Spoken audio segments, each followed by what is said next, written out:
Hey everybody. No, this is not a bouquet. This is kale, the subject of our video today. It's one of those vegetables that became really popular as a superfood in the past few years. So I see a lot of people making it, especially kale salads, but I see a lot of people making it poorly or just not correctly. There is a step in the process of making kale salad that is really important that we're going to go over today. Missing this step is what makes kale salad, no matter how good your dressing is, super unpleasant. So we're going to make sure we're making quality salads here. As you can see, I have a couple of different types. This is the most common kale that you will find in the grocery store, and it is what used to decorate buffets when I was growing up, but this is just curly kale, grows all over the place. This is Italian kale. It's called lacinato. You'll also find this a lot in conventional grocery stores. And this kale is really great if you're cooking. It stands up really well to stews, and if you're making like creamed kale, which is what we're going to do with it today. We've got a couple different varieties. We'll have a recipe for both. A little bit about kale is it's not new. We've actually, as a species, have been eating kale for a really long time, probably about, I think it's been like 4,000 years in cultivation. And one of the reasons it's such a great vegetable is it grows really well in winter.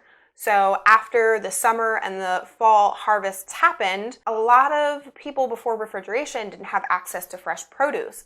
But kale is one of those things that you can grow in the wintertime or in the colder seasons. It's actually like a really awesome vegetable, despite all the flack it gets because of its popularity. That's all I needed to say about that, so let's get started.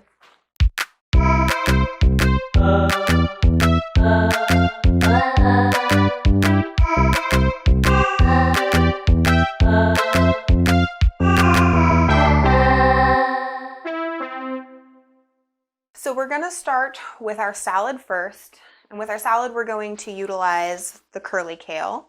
Our ingredients for the dressing that will go on it, because we're making our own dressing, we're going to have some olive oil, a little Dijon mustard, white or black pepper, whichever you have, a little garlic, a little lemon, and get yourself a white onion, like a sweet white onion or a shallot. So I washed and dried this kale before I started filming because I didn't want to have to fuss with it while I was filming, but definitely make sure to wash and dry. And you won't need a whole lot if you're just making a salad for yourself. One bunch will last you a couple different salads. So it'll be, you'll spend $1.95 at the most if you're buying organic for at least 2 salads. So to prep kale, it's really easy. I just take off these little itty bitty pieces right here. I put my thumb and pointer finger around, and then I just pull through like that.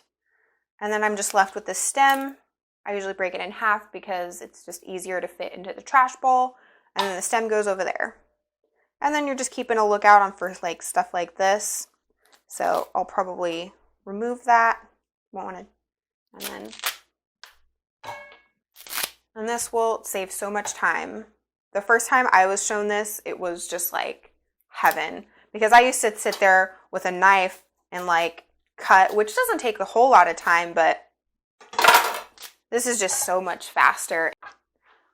Next thing I'm going to do is I'm just going to roughly cut all my kale into bite-size pieces. It's going to be a lot easier to eat. Then I'll transfer everything into this bowl. So at this stage, this is a step that people miss that is so necessary for the overall just pleasurable experience of eating a kale salad. So you have your kale pieces in here. You're going to take them by your hands and you're just going to grip really hard. Release, grip. Release, grip. Then you'll start to rub them through your fingers. What you're doing here is you're breaking down the fibers, and you're not making it so like tough to eat. You're just giving it a nice massage. Who the hell doesn't want that? Because when you bite into kale, it's like really waxy and it's like tough. And if you don't do this beforehand, that's how you're going to experience this.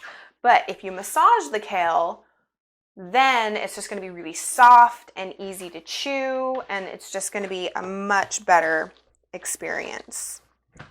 And you really start to smell it. It becomes like really fragrant. And so you're getting a big old whiff. Next thing we're gonna do, we're gonna make our dressing. Super easy, wonderful recipe to just like have in the back of your mind. There's nothing like a really quick, easy vinaigrette. First thing I'm gonna do is I'm just gonna take a little bit of onion. You know, I'm just making a salad for myself. I don't need to use the whole thing. Take off all the gross parts. And I'm going to very finely cut this. You know, if you're new to slicing, you know, take your time, cut slower. Just make sure each slice is really thin.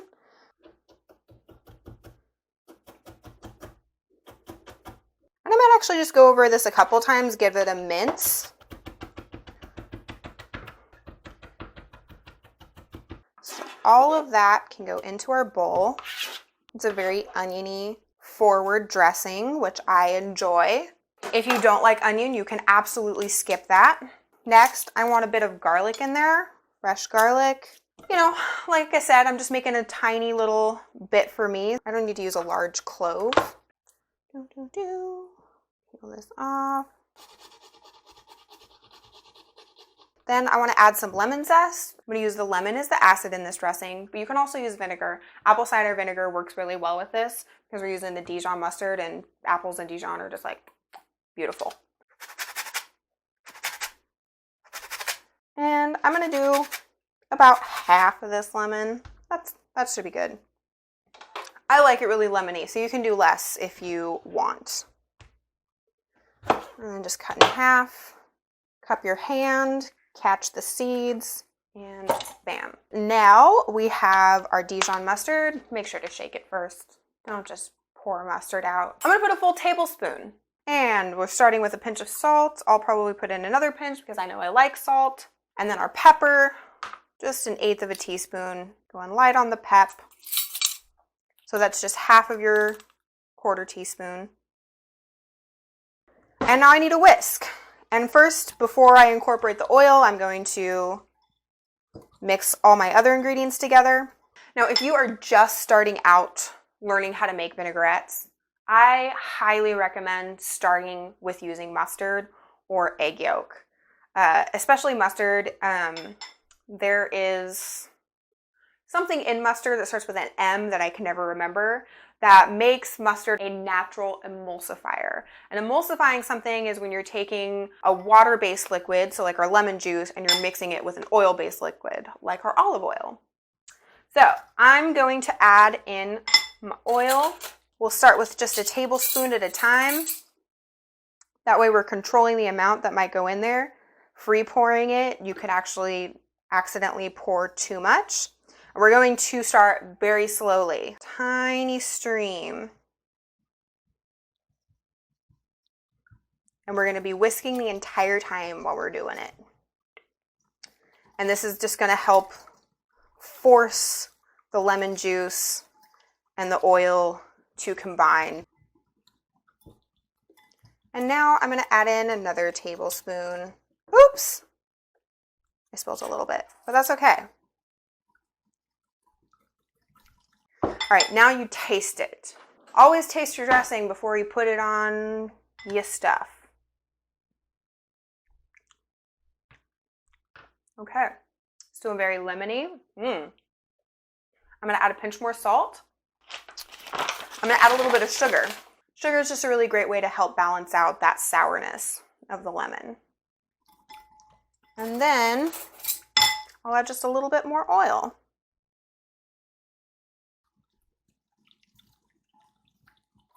All right, and we're tasting again. I'm using my spoon because it's just me.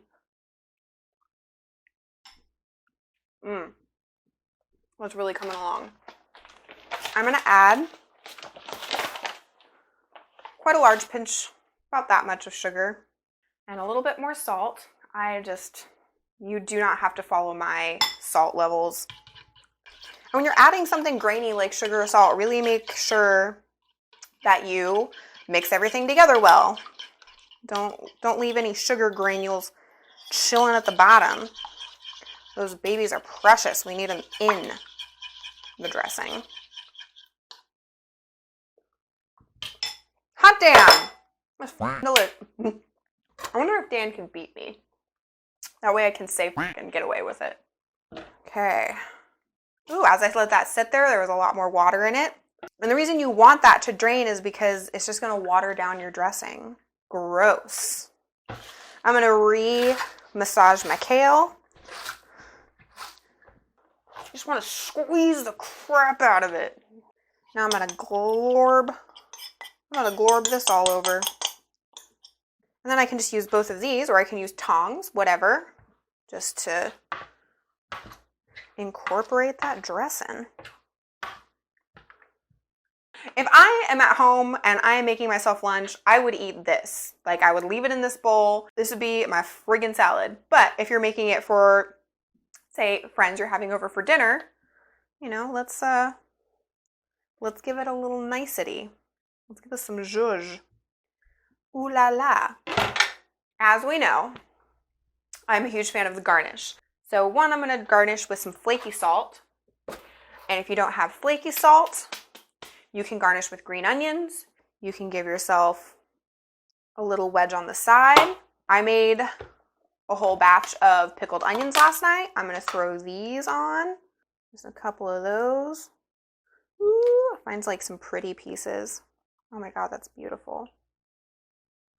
If you wanted to, you could throw in some apple in there. Maybe grate some apple, put it in a little lemon juice to keep it from oxidizing, which means it'll turn brown. There's just dressing like all down the side from when I was. Oh my God. Okay. I'm going to clean this up and then we will move on. So we're going to be putting all of our ingredients onto a tray because we're going to take this over to the stove because that is where we will be making our recipe today. So we're going to start with our kale. We're going to need that onion again. We're going to need some milk. Then we need some all-purpose flour. Def's going to need some salt. I like to throw in a little smoked paprika, but that is totally optional. I'm going to use black pepper in this recipe. I want this to be a very savory dish. And so I'm not going to use something like lemon. I'm not going to use a bright herb like thyme. I might throw in some chili flakes. Before I head over to the stove, I'm going to cut up my onion. I just need another small chunk, not a whole lot. I'm just making enough for myself. I'm going to cut small, but not as small as last time. Making sure our fingers are clear of the blade. You want your pieces to be about this size. So this one I have to, it's the same thing. So I'm just taking off the first bit and then pulling through. And I'm just going to use the whole bunch for this one because kale really cooks down. And then we're definitely going to cut this.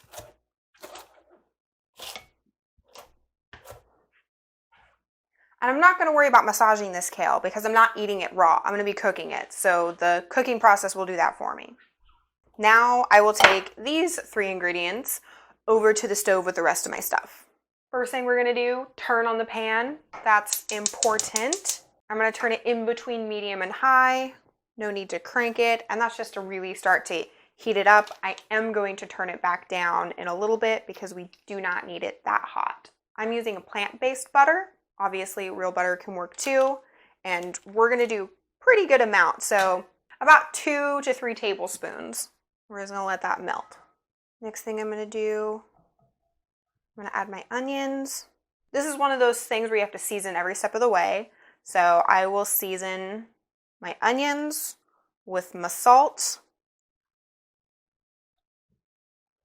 And what we're trying to do is we're just like trying to open up the flavor of the onions and make them really potent and nice and deliciously flavored in the creamed kale.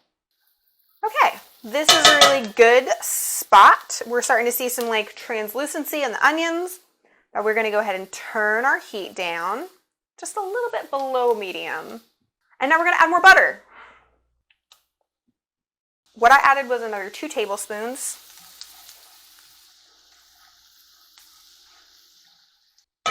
Let that sit for a second. And then I like to turn the heat off at this point because what I want to do now is make a kind of a roux. But I don't want to make a roux thick enough to like make a gravy because we're making creamed kale. So I don't need a whole lot of flour. I just need a little bit. I might not even use that whole teaspoon. And the reason I turned the heat off is so that I don't burn the flour when it starts to incorporate with the butter. And I'm just looking to kind of see what sort of thickness I'm getting. And from here, I'm just going to add a tiny bit more flour.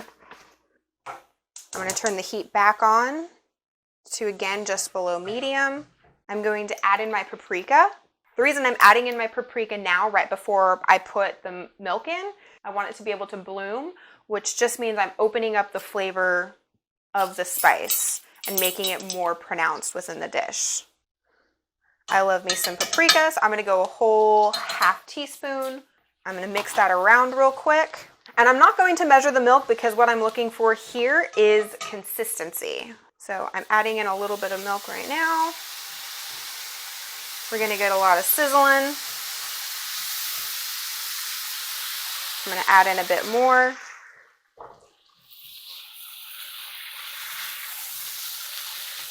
I also have to remember I'm going to be adding liquid from the kale itself, so water will release there. I've got these like bit of chunks. I'm going to add in my kale now. And remember, I'm not trying to make a gravy. I'm making creamed kale. I don't need a thick roux. And I'm just going to add a little bit more milk here. And things are starting to really cook pretty fast, so I'm going to turn my temperature down. I'm starting to get like a kind of a pastiness to the roux, so I'm going to add some more milk. But you definitely want to add enough liquid because if you don't, then it kind of becomes a little gelatinous, especially if you're using vegan ingredients.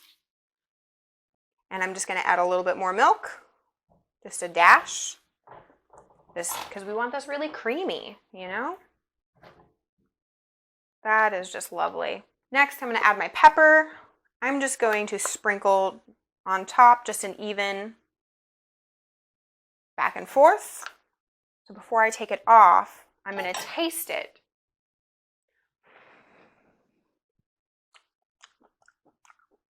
Okay, that is delightful. I'm going to add a bit of salt, obs. And I am going to add just a little bit of the chili powder.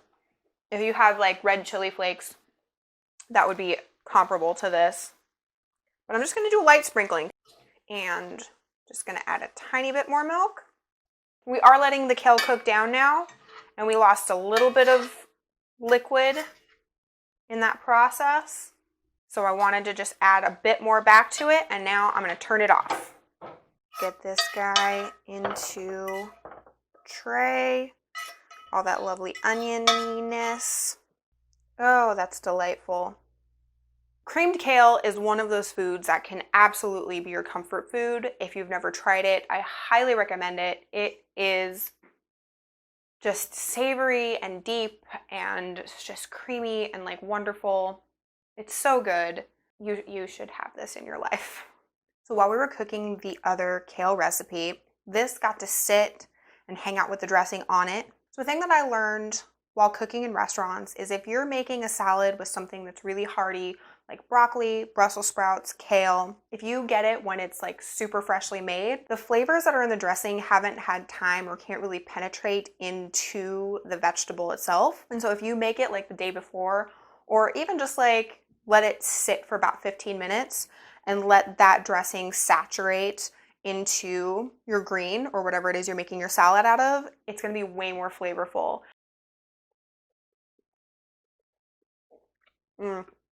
That's so delightful. And I'm crunching into that salt that I put on top as garnish. I'm telling you, garnishes are important. Treat yourself well. Garnish your food. You're worth pretty food even at home. Okay? I want to keep eating this, but I also have to eat this. I think you'll be really happy with that salad. So I put some green onions on the top of the creamed kale. But I put the white part, so like the very ends, I just cut into little rounds just to kind of like decorate, make it look pretty. Oh my God. I feel like I'm being wrapped up swaddled, wearing my favorite PJs and a nice fluffy blanket with my dog to cuddle.